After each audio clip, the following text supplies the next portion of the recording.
Bienvenidos a este espacio, donde las sombras cobran vida y lo inexplicable se convierte en relato.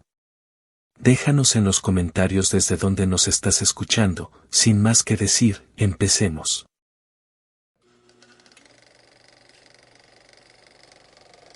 Sirvo en el ejército mexicano desde que tengo 20 años.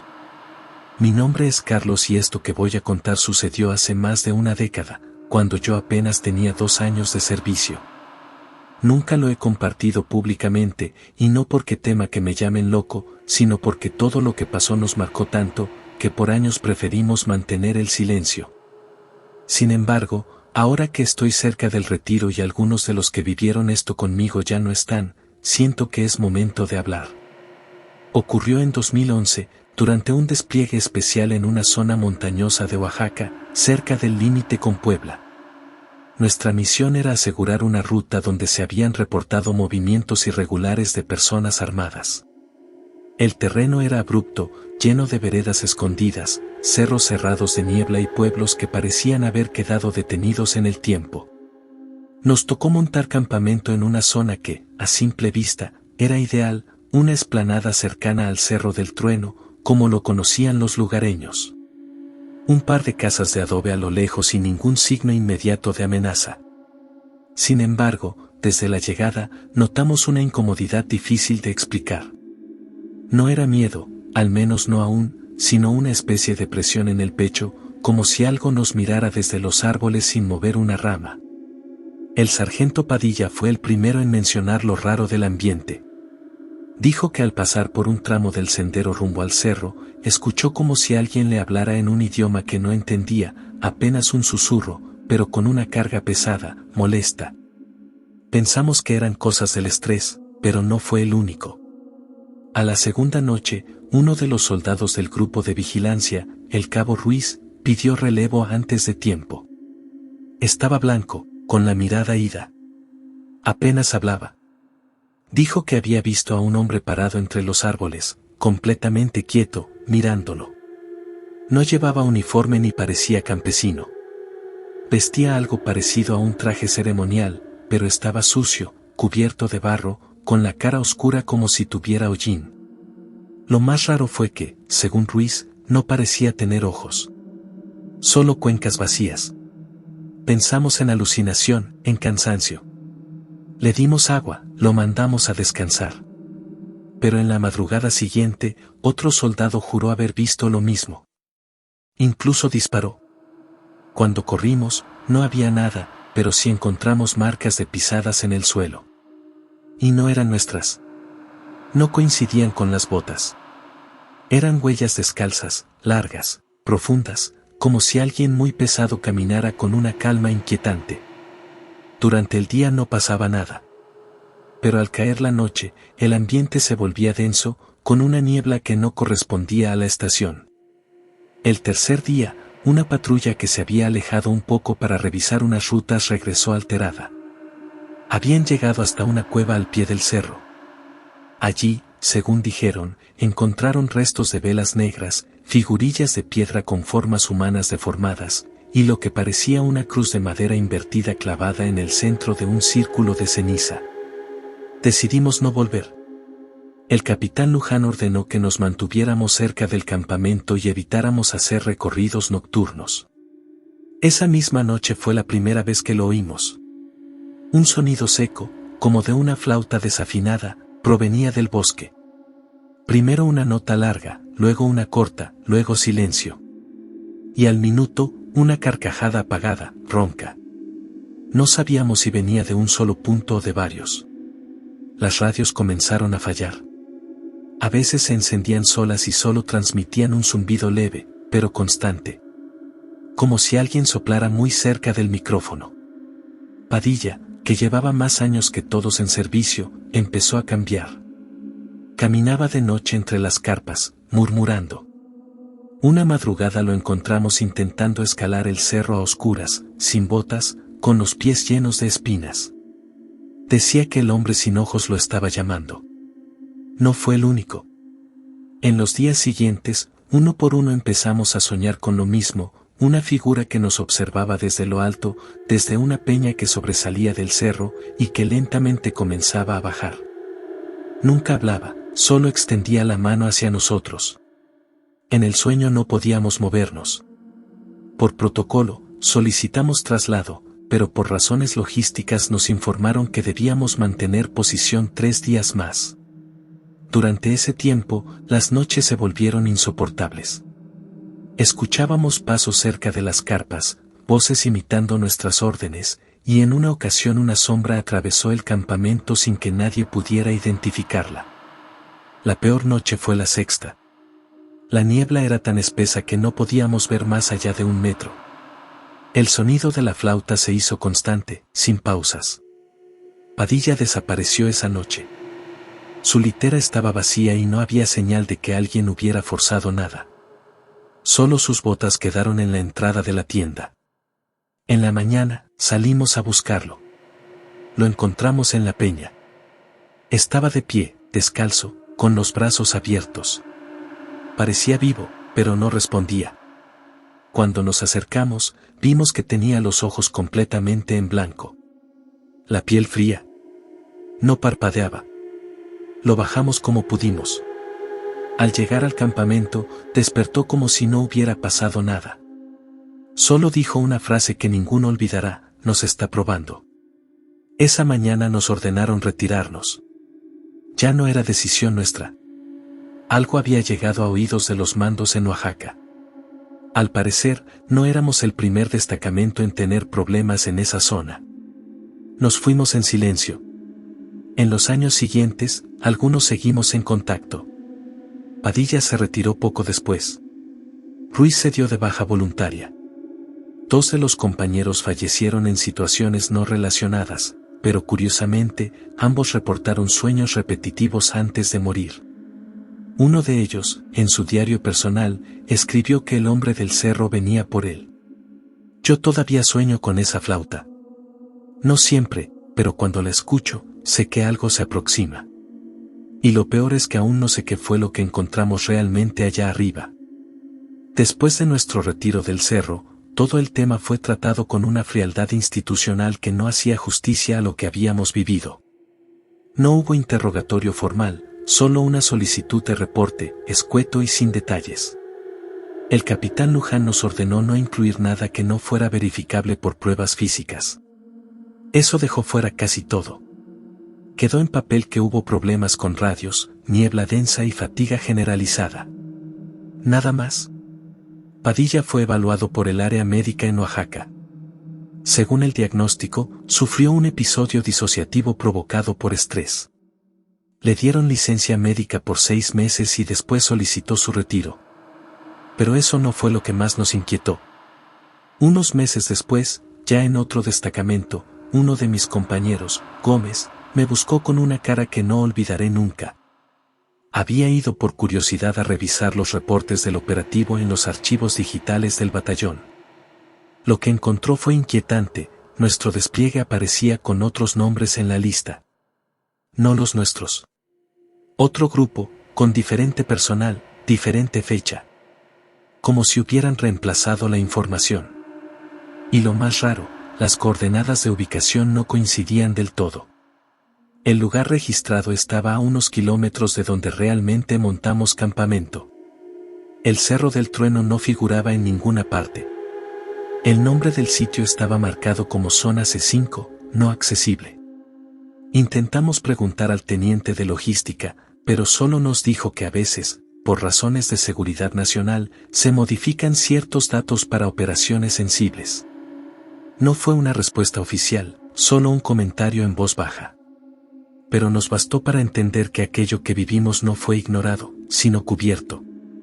En paralelo, algo cambió en mí.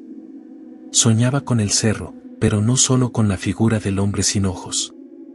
Ahora lo veía dentro de lugares conocidos: mi cuarto, la cocina de la base, incluso el pasillo de la oficina administrativa. Nunca se movía. Solo estaba ahí, de pie, observándome. Siempre con la misma flauta entre los dedos. Hablé con otros del grupo. Ruiz, que había dejado el ejército, me confesó que desde su baja voluntaria había ido a buscar la zona de manera civil, guiándose por el mapa y sus recuerdos. Nunca la encontró. Dijo que todo parecía diferente. El cerro no estaba donde creía que debía estar, solo había una ladera erosionada sin forma, sin senderos, sin peña. Como si el paisaje mismo hubiera cambiado. A partir de ese punto, algo se activó en mí. Llamémoslo necesidad de entender. Comencé a buscar información en archivos históricos, bibliotecas regionales, incluso en foros de montañistas. Y en una de esas búsquedas encontré algo que me congeló. Un libro publicado en 1974, impreso de forma independiente por un sacerdote oaxaqueño retirado, hablaba de zonas de prueba espiritual en la Sierra Mixteca. Lugares donde, según los relatos, se manifestaban entidades antiguas, no clasificadas como demonios en el sentido clásico, pero tampoco como fantasmas. Algo intermedio.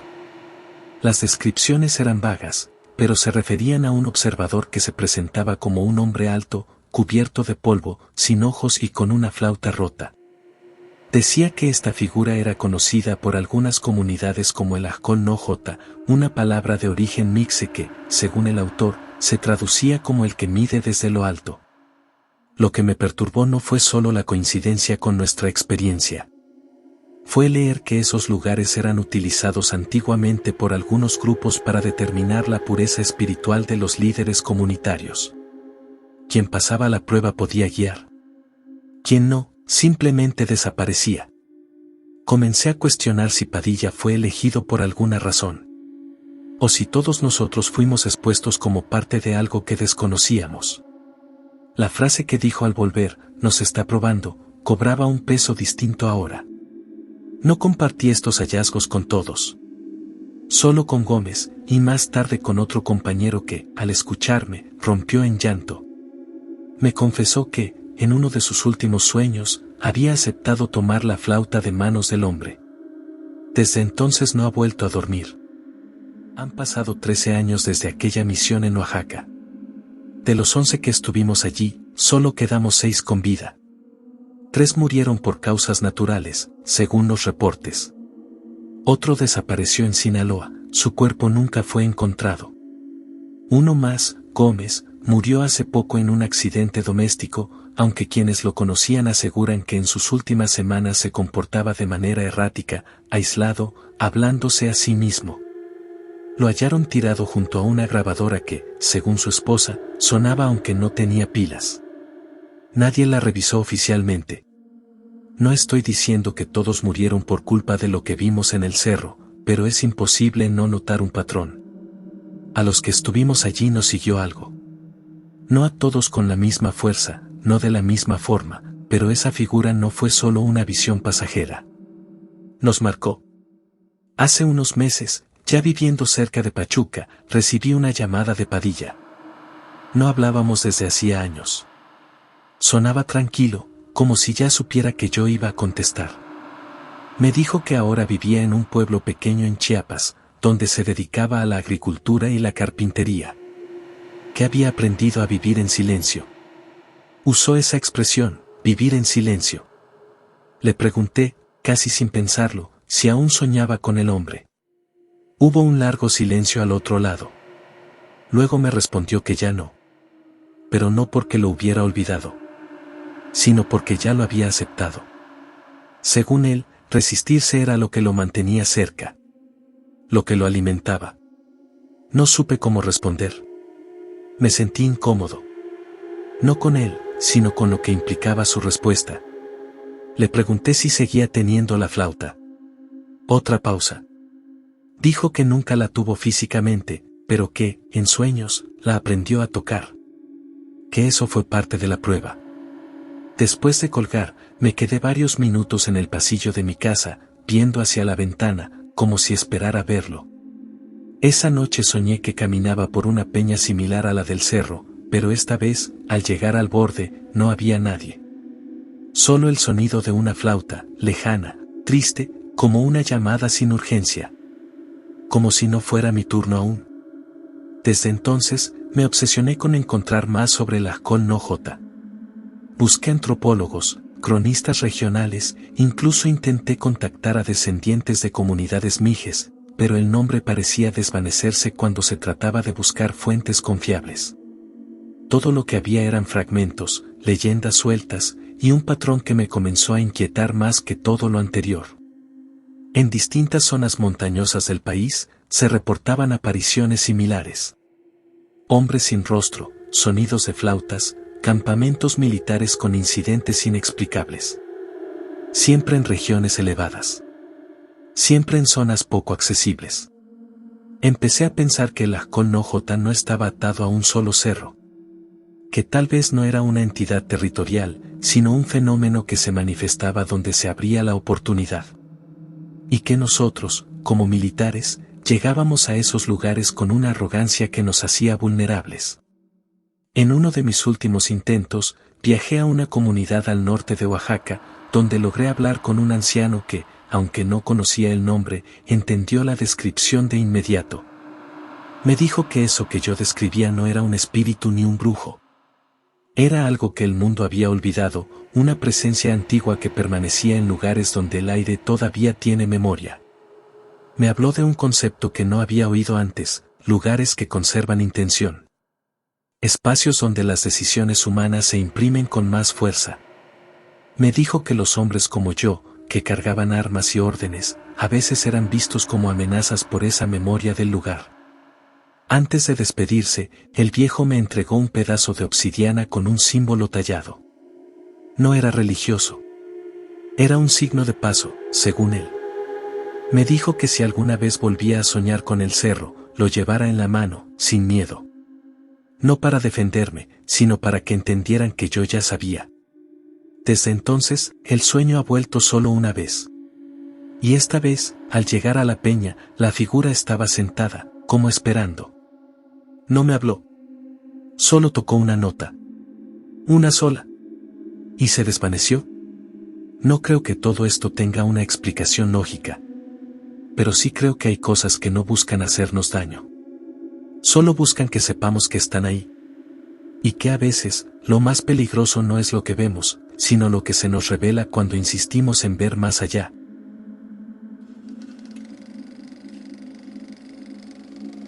Mi nombre es Edgar Núñez, teniente de transmisiones en una unidad destacada en el norte de Veracruz.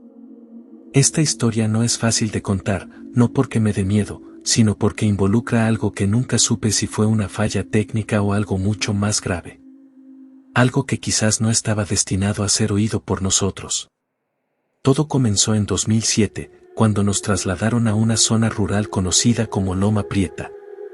Un poblado pequeño, casi olvidado, al borde de una serie de cerros bajos cubiertos de vegetación espesa.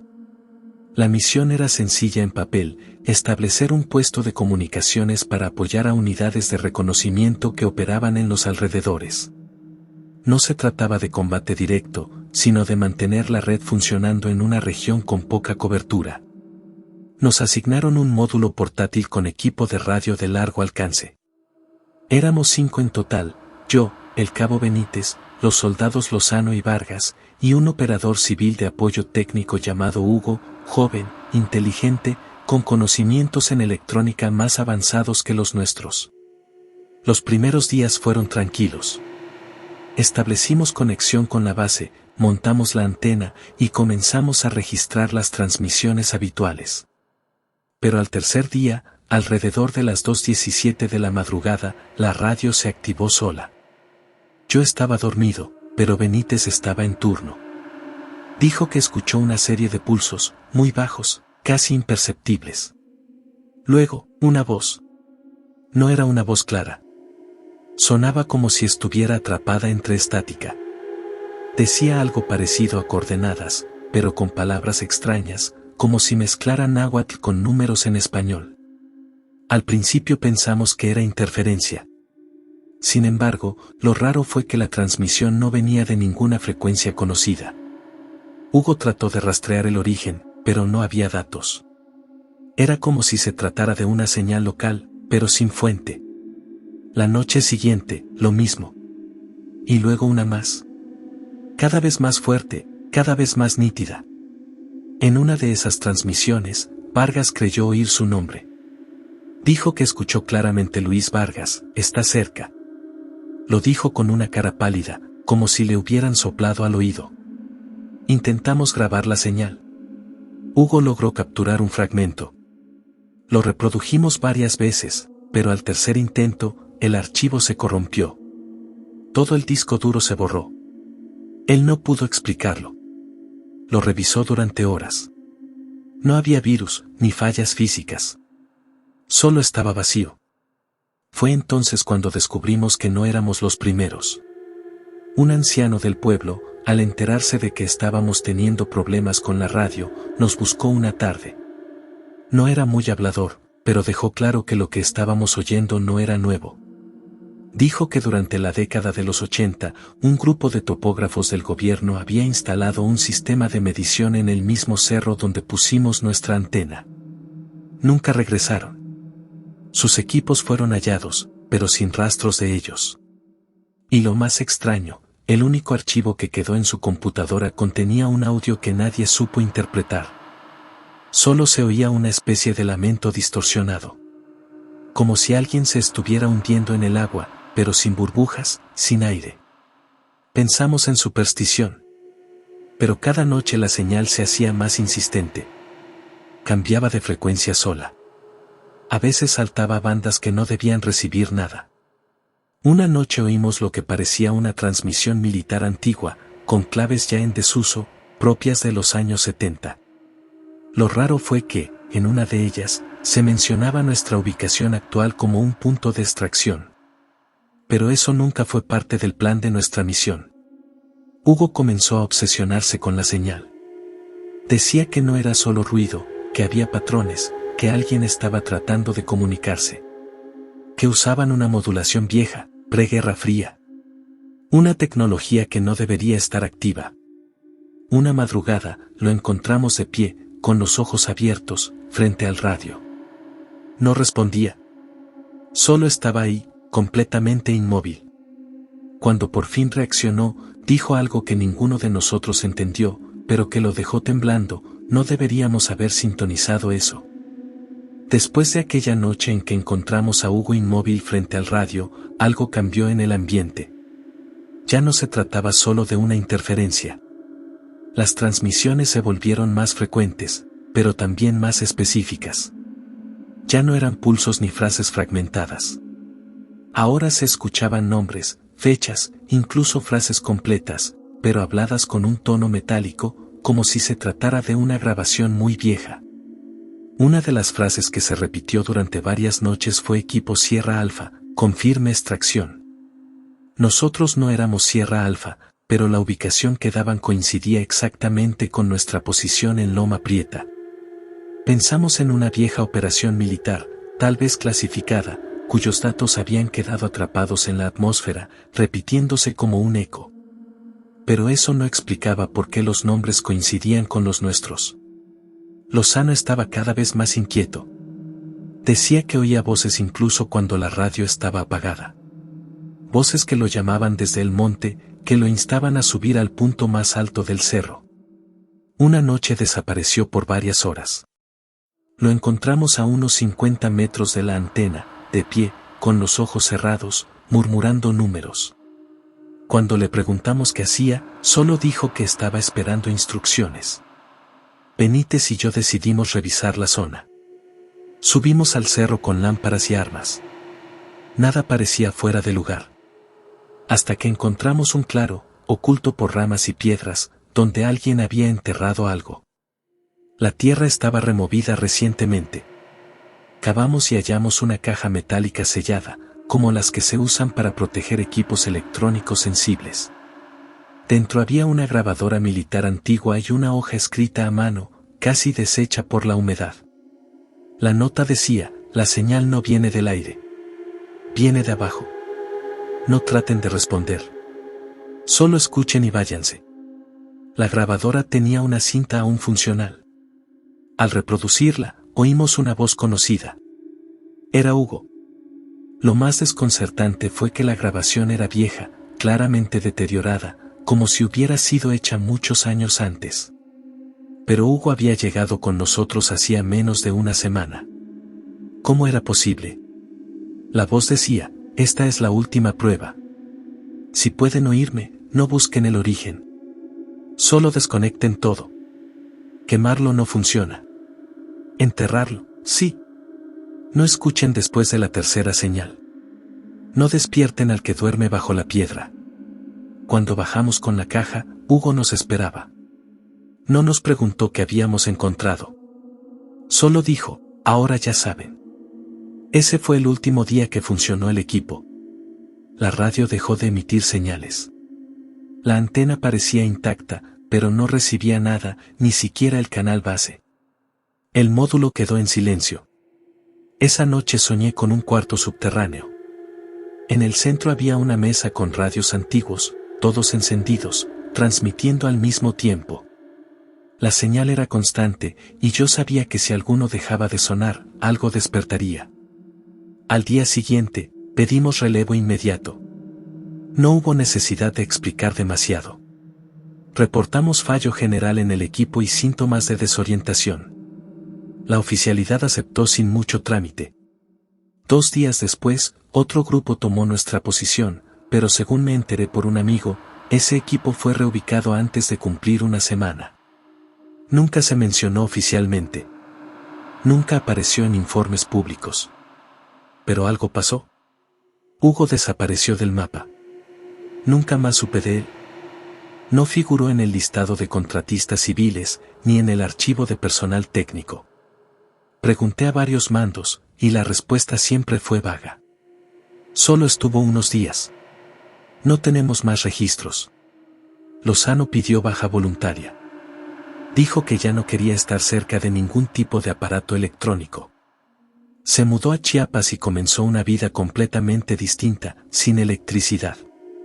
Benítez se mantuvo un tiempo más, pero un año después murió de un paro cardíaco a los 32 años. Lo encontraron en su habitación con los auriculares del equipo de radio puestos. Nadie entendió por qué los tenía conectados a una grabadora sin batería. Yo me aferré a mi trabajo como forma de mantenerme ocupado. Pero la señal no se fue.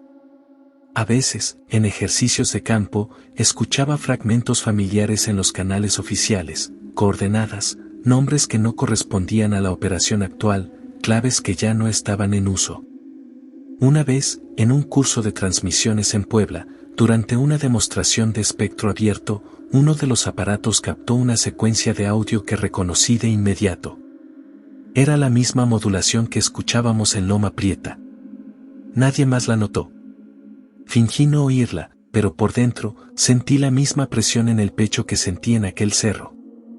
Tiempo después decidí revisar el mapa de frecuencias asignadas en la región. Descubrí algo inquietante, había una frecuencia reservada, marcada como no asignada, dentro del rango que nosotros usamos allá. Intenté investigarla, pero me fue imposible. No aparecía ni en registros civiles ni militares. Comencé a sospechar que esa frecuencia no es un canal de comunicación humana. O si alguna vez lo fue, ahora está ocupada por algo más. No estoy diciendo que haya un ser detrás de esa señal. Pero sé que hay algo, una conciencia, o al menos un patrón que busca atención. Que responde. Que recuerda. La nota en la caja lo decía claro, no despierten al que duerme bajo la piedra.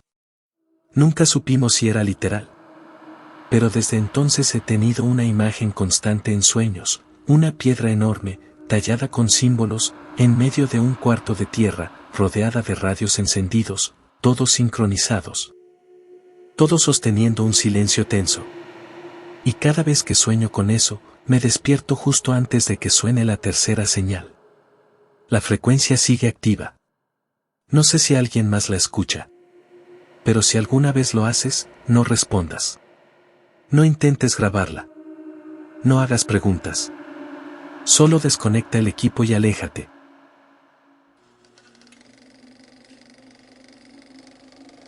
No sé cómo empezar esto sin parecer que he perdido el juicio. Serví durante 17 años en el ejército mexicano. Pasé por muchos destacamentos y zonas complicadas del país, Vi cosas que todavía me cuesta asimilar, pero hubo una experiencia que hasta hoy me sigue quitando el sueño. Me ocurrió en 2004, en una zona escarpada entre las barrancas de la Sierra Tarahumara, al suroeste de Chihuahua. En ese entonces yo tenía el grado de sargento primero, recién transferido a un pequeño destacamento que daba apoyo a las fuerzas federales en la región. Se trataba de una operación de reconocimiento y vigilancia constante. Aquellas zonas eran estratégicas para el paso de grupos delictivos, y la topografía no ayudaba en nada, caminos estrechos, pasos cerrados, niebla, y una sensación constante de aislamiento. Llegamos a la base a principios de octubre. Era un campamento improvisado, apenas una docena de soldados repartidos entre carpas mal armadas, unas letrinas alejadas, y una torre de vigilancia hecha con tubos soldados a la carrera. Todo quedaba en la ladera de una cañada, a unos 2.300 metros de altitud. Por las noches, el viento se colaba entre los pinos y hacía sonar los cables de las antenas como si alguien los golpeara con un palo. La primera semana fue tranquila. Patrullábamos la zona con radios de corto alcance, dormíamos por turnos, y nos acostumbramos a los silbidos del viento y los ecos que rebotaban entre las paredes rocosas. Pero el día 9 de octubre empezó todo. Habíamos salido en patrulla a mediodía. Éramos 4, el cabo Mendoza, los soldados Barajas y Cota, y yo. Caminamos unas 3 horas cuesta abajo por un sendero entre árboles de oyamel, hasta llegar a un punto donde se unían 2 quebradas. Desde ahí se podía ver parte del cañón a lo lejos. Mendoza sugirió descansar un poco antes de volver. Mientras comíamos, Cota preguntó si alguno de nosotros había escuchado un silbido agudo que no parecía del viento. Todos negamos, y seguimos en silencio unos minutos.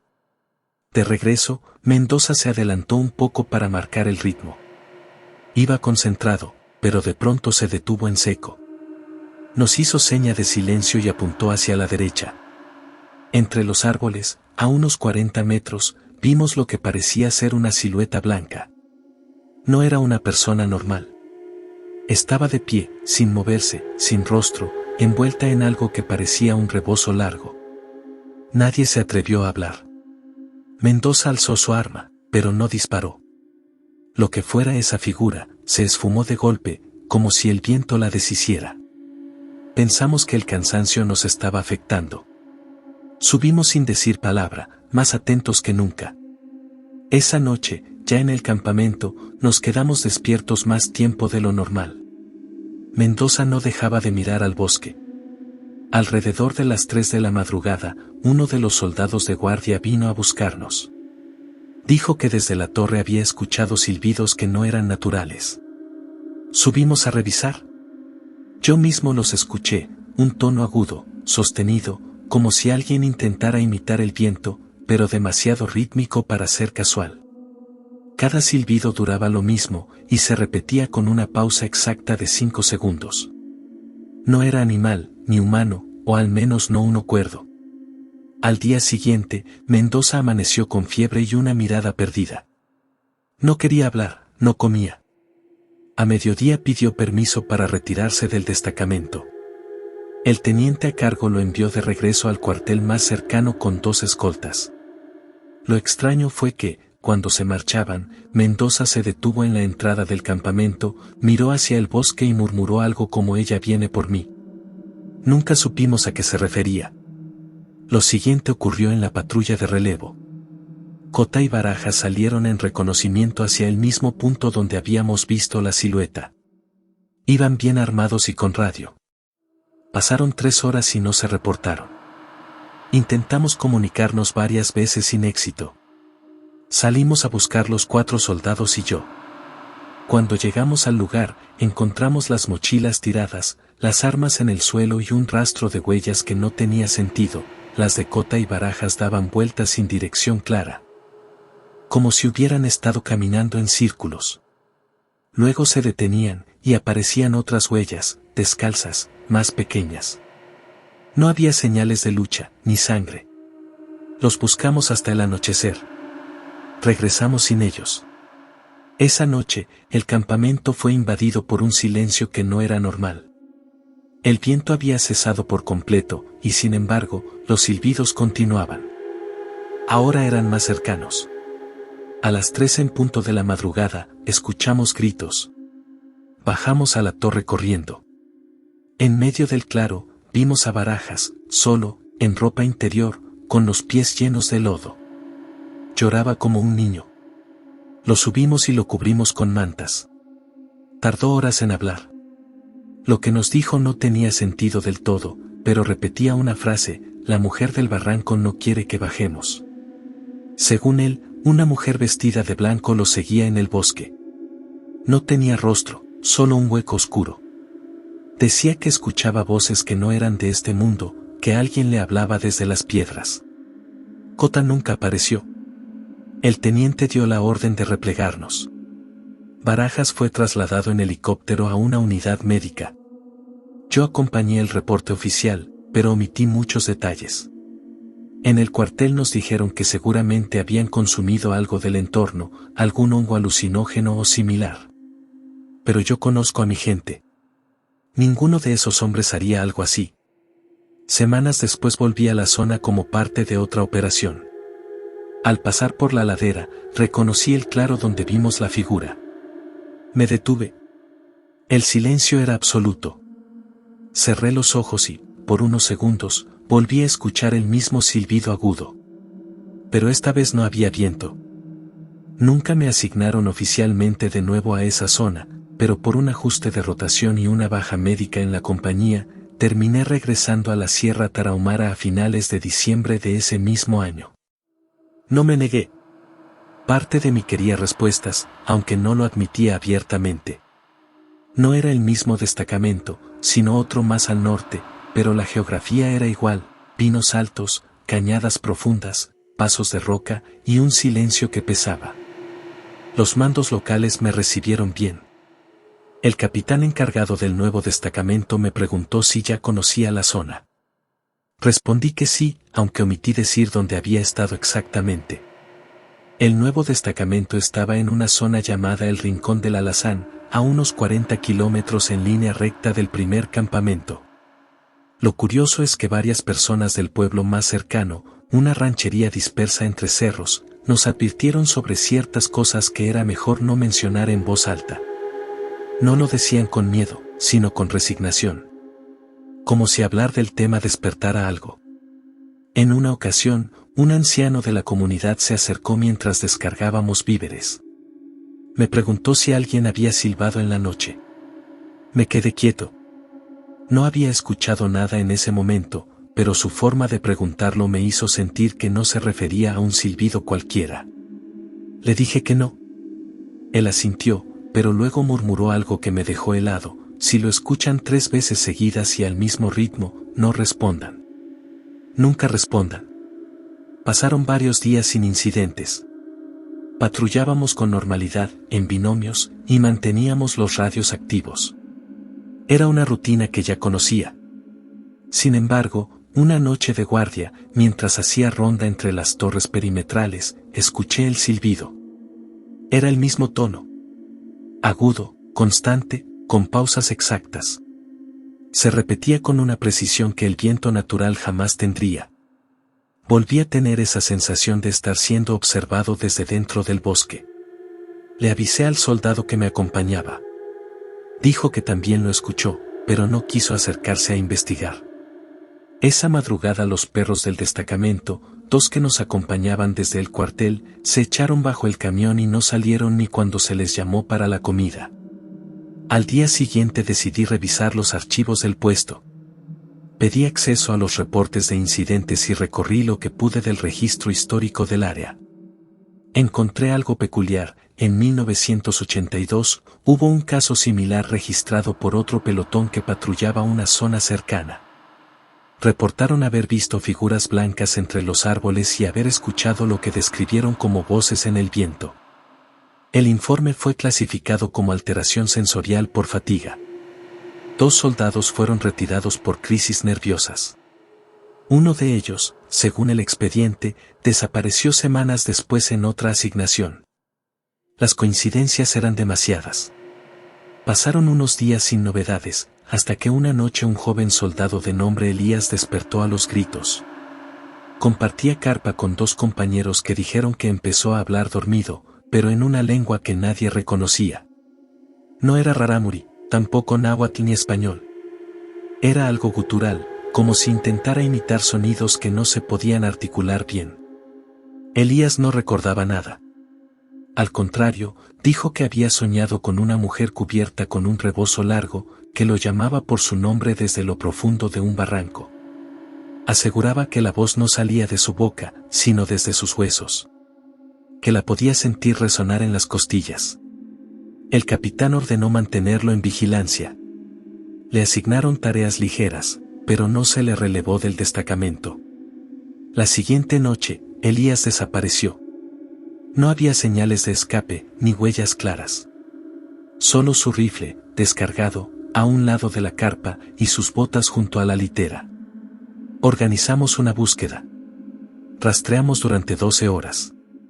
En una ladera empinada, entre piedras sueltas, encontramos un pedazo de tela blanca, muy delgado, como de manta antigua. Estaba rasgado y manchado con tierra roja. Nadie en el campamento usaba algo similar. Volvimos con más preguntas que respuestas. Esa noche, mientras cenábamos, el soldado Aguayo, uno de los más antiguos, dijo algo que me dejó frío: no es la primera vez que alguien se va así. Yo estuve en el destacamento de las Barrancas en 98. 3 se fueron igual. Uno se colgó de un árbol y los otros 2 nomás desaparecieron. Siempre después de escuchar el silbido. Esa noche nadie durmió bien. Al amanecer, el teniente a cargo de la región, un oficial experimentado que ya había oído rumores, decidió mandar una patrulla al fondo de una cañada cercana, con idea de comprobar si había indicios de movimiento de grupos armados. Nos alistamos 8 soldados. Yo fui incluido por conocimiento previo del terreno. La bajada fue difícil. La vegetación se cerraba con cada metro. A medio camino encontramos cruces de madera, pequeñas, con nombres grabados a cuchillo. Parecían muy antiguas, casi borradas por el tiempo. Eran más de 12. El teniente pidió registrarlas en el GPS y continuamos. Llegamos al lecho seco de un arroyo. Allí, encontramos lo que parecía un pequeño círculo de piedras, con cenizas viejas en el centro. En medio había restos de velas negras y una figura tallada en madera, rota por la mitad. No parecía obra de niños ni de rituales turísticos. Todo estaba cubierto por una capa de polvo, como si llevara años sin tocarse, pero sin ningún signo de deterioro por clima. Tomamos fotos y subimos al campamento. Esa noche, uno de los soldados que bajó con nosotros comenzó a sangrar por la nariz sin razón aparente. Otro, el cabo Molina, no paraba de murmurar nombres. Dijo que alguien se lo susurraba en el oído mientras dormía. Me encerré en mi tienda a escribir un informe informal, como bitácora personal. Empecé a notar una conexión con lo ocurrido en octubre. Las figuras blancas, los silbidos, las desapariciones. Todo apuntaba a un patrón que nadie parecía querer aceptar. No eran alucinaciones. Había algo más en esas montañas. Algo antiguo, que no pertenecía a nuestras reglas. En la madrugada, alguien volvió a silbar. Esta vez, lo escuchamos todos. A las 3 en punto de la madrugada, el silbido sonó por tercera vez. Esta vez no fue sutil ni lejano. Fue claro, preciso, como si alguien estuviera parado frente al destacamento, oculto apenas tras los árboles. Lo escuchamos todos. Los perros volvieron a esconderse. Nadie se movió de su lugar. Yo estaba dentro de mi tienda cuando empezó. Salí sin linterna, siguiendo el instinto, y vi que otros soldados ya estaban afuera, formando un semicírculo frente al claro. Nadie hablaba. El viento estaba quieto. El silbido se repitió una vez más, idéntico al anterior. Entonces vimos una figura. No caminaba, no se movía como una persona. Flotaba apenas a 1 metro del suelo, al borde del bosque. Estaba cubierta por un manto largo que se deshacía en la niebla. Donde debía ir la cara, solo había sombra. No emitía luz ni reflejaba nada. El teniente dio la orden de no disparar. Uno de los soldados, un muchacho nuevo llamado Reza, desobedeció. Alzó su fusil y jaló el gatillo. El disparo no salió. El arma falló como si se hubiese atorado la aguja percutora. Otros intentaron lo mismo, y las armas simplemente no respondieron. La figura se desvaneció lentamente, como humo. En ese instante, sentimos un golpe seco en el aire, como una presión sobre el pecho. Uno de los focos del perímetro explotó sin causa aparente. Después de eso, el silencio volvió.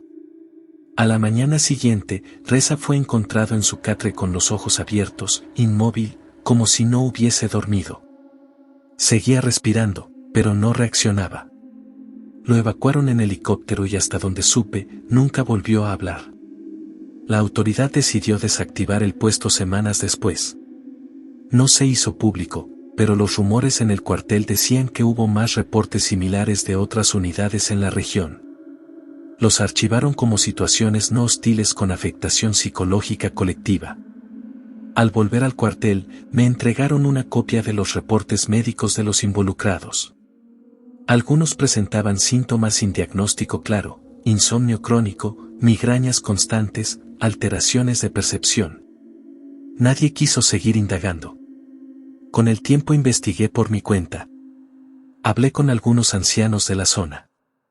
Uno, de nombre Isidro, me habló de una vieja historia tarahumara sobre una entidad llamada la Mujer del Eco, un espíritu que aparece entre los cañones para llevarse a los que escuchan su llamado. Decía que no camina, que no tiene rostro y que se manifiesta con 3 silbidos. Si respondes, te elige. Pensé en Cota, en Elías, en Reza. Pensé en los cruces en la montaña, en los círculos de piedra, en las huellas descalzas. No tengo respuestas. Solo sé que lo que ocurrió en esa barranca no fue casual. No fue un efecto psicológico ni una leyenda mal contada. Fue algo que sigue ahí, oculto entre los pinos y la niebla, esperando en silencio. Desde entonces, cada vez que sopla el viento en la madrugada, no puedo evitar escuchar aquel silbido. No importa dónde me encuentre. 3 notas, espaciadas con exactitud. Nunca he respondido. Y nunca lo haré.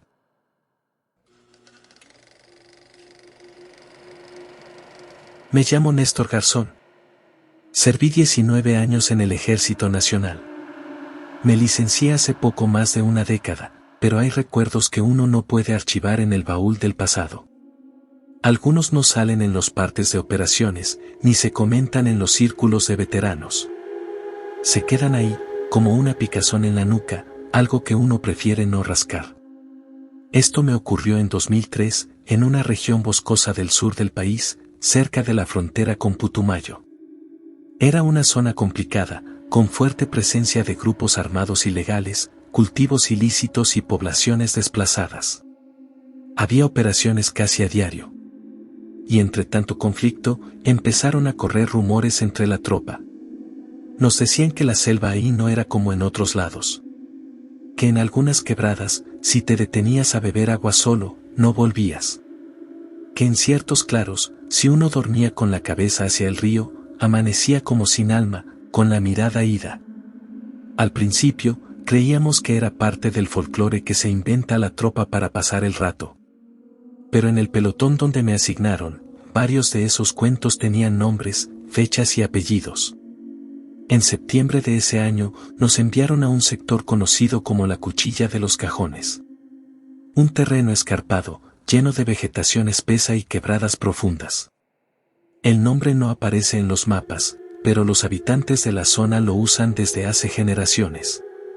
Según decían, era un lugar del otro lado, donde ni los animales se quedaban a pasar la noche. Nos instalamos en un pequeño punto de observación, un promontorio con buena vista sobre los valles cercanos. Estábamos 13 soldados, incluido el teniente a cargo, un muchacho joven y ambicioso recién salido de la escuela militar. Los primeros días fueron normales, reconocimiento, instalación de sensores, patrullajes en radios cortos. Pero al tercer día, el soldado Lozano regresó pálido de una guardia nocturna. Decía haber visto luces entre los árboles, como si alguien caminara con faroles por la ribera de la quebrada. Lo curioso era que ese tramo lo habíamos revisado horas antes y no había huellas, ni señales de presencia humana.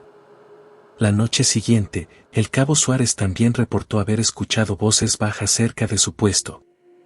Murmullos apenas perceptibles, como si hablaran desde dentro del suelo. Afirmó que las voces repetían su nombre. El teniente pensó que era sugestión. Nos pidió mantenernos firmes, no alentar supersticiones. Pero cuando los perros del destacamento, 2 criollos entrenados para patrulla, empezaron a negarse a bajar al claro, hasta él comenzó a inquietarse. Una madrugada, mientras hacía ronda, escuché un sonido extraño, como de pasos en la grava. Pensé que alguien salía de su carpa, pero al revisar, todos dormían. Me acerqué a la pendiente que daba hacia la quebrada.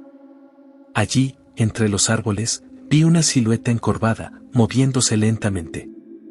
No parecía una figura humana del todo, pero tampoco era un animal.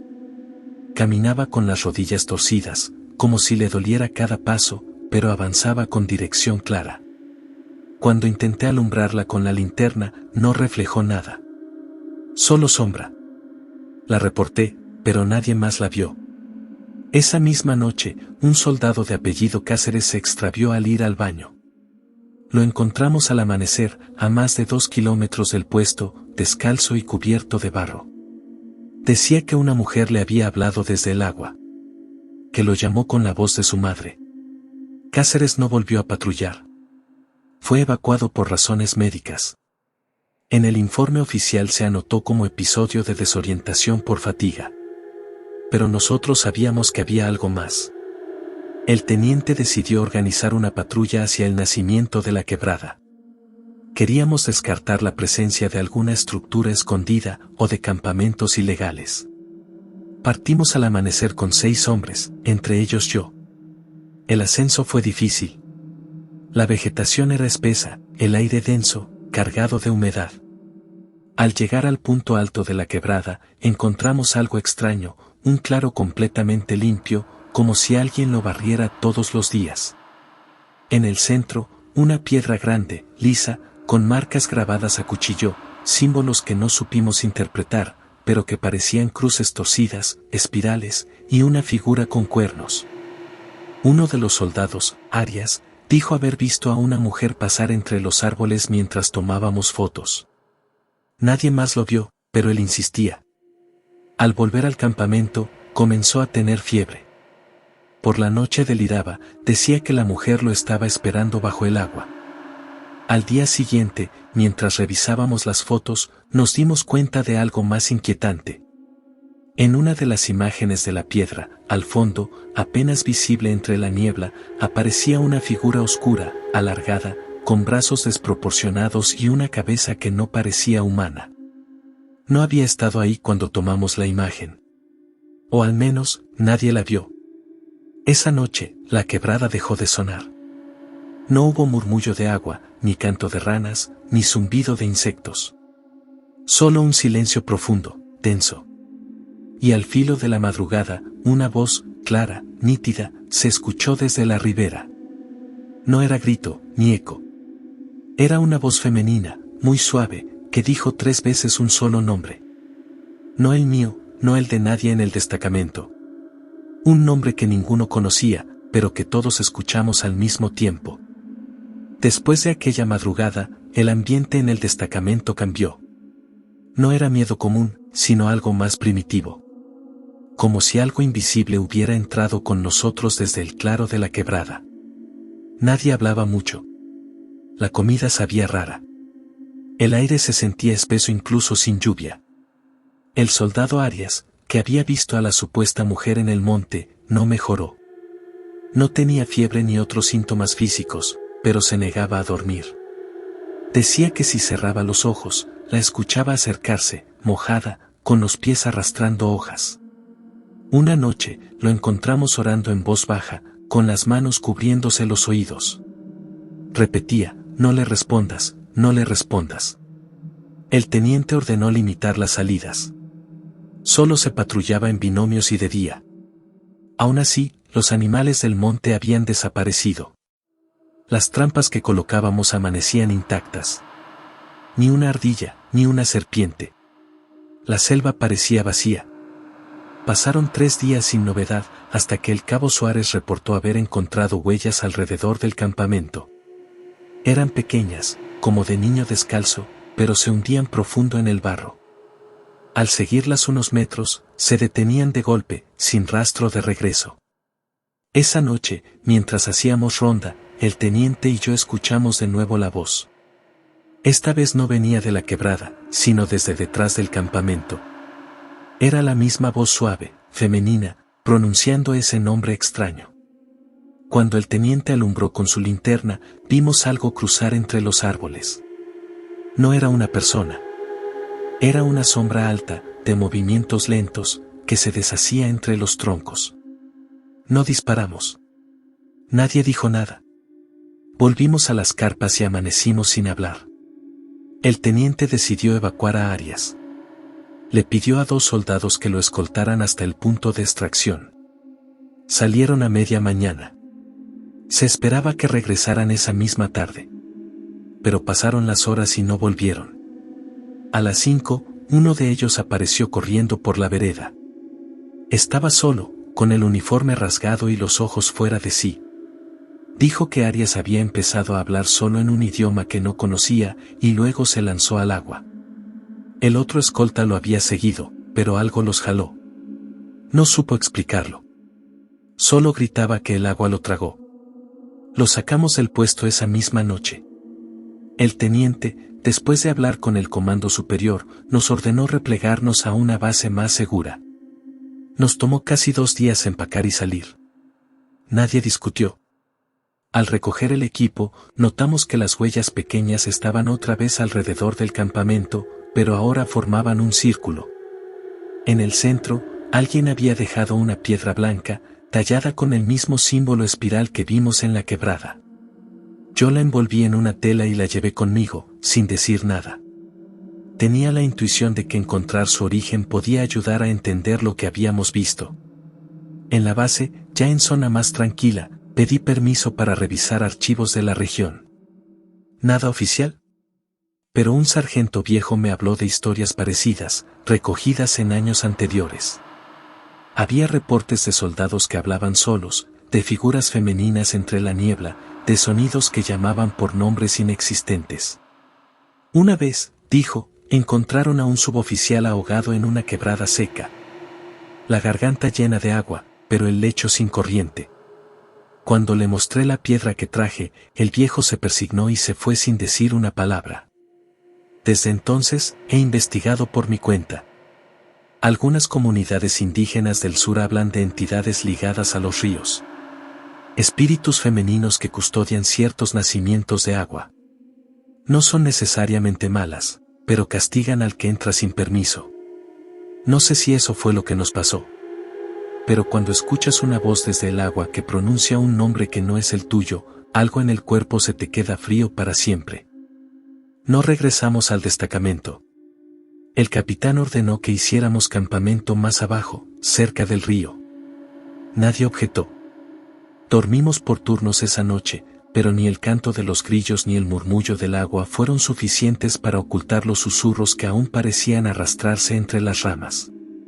Al amanecer, el capitán pidió que no habláramos con nadie del episodio. Argumentó que si contábamos lo que habíamos visto, no solo seríamos motivo de burla, sino que tal vez atraeríamos más atención de la que quisiéramos.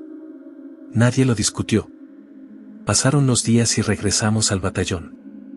El reporte oficial señaló que habíamos realizado un patrullaje sin novedades importantes. Aunque se mencionaba brevemente que el terreno era inestable y que se habían detectado signos de actividad ritualista antigua sin riesgo actual. Para nosotros, era una forma limpia de cerrar el archivo. Pero dentro de la unidad, todos sabían que algo había ocurrido. Las miradas se evitaban en el comedor y los silencios eran más largos. Incluso el sargento Tapias, que era un tipo duro, no volvió a hacer chistes sobre la brujería de monte. Había quedado marcado. Fue un mes después cuando supe que el soldado Osorio, que había sido el más afectado, había solicitado traslado. No soportaba dormir en la misma región. Me enteré de que sufría de terrores nocturnos, que se levantaba gritando frases sin sentido y que lo habían llevado al psiquiatra del ejército. Algunos decían que su mente había sido tocada por algo que no terminaba de irse. Yo traté de dejarlo atrás, de pensar que quizás exageramos, que la mente cansada y la tensión del combate nos habían hecho ver cosas que no estaban ahí.